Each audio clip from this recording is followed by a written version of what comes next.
In the heart of ancient Egypt, at the dawn of the first dynasty, there was a king, forgotten by time, yet his legacy lingers in the sands of Abydos. His name was Djet, but who was he? And what secrets did his reign hold? King Djet, the fourth ruler of Egypt's first dynasty, ascended to the throne around 2980 BCE.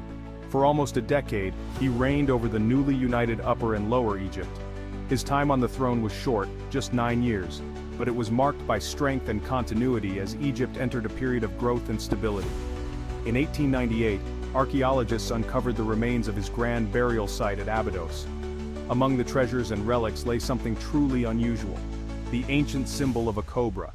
Was it a sign of royal power or something far more ominous? Djet's reign ended abruptly.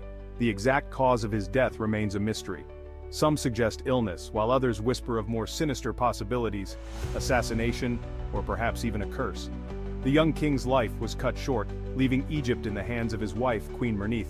But the question remains, what really led to his sudden demise? With his passing, Queen Mernith rose to power, securing their son's reign and continuing the royal lineage. But was Djet's death the result of palace intrigue? Was Egypt's throne ever truly secure during those early days?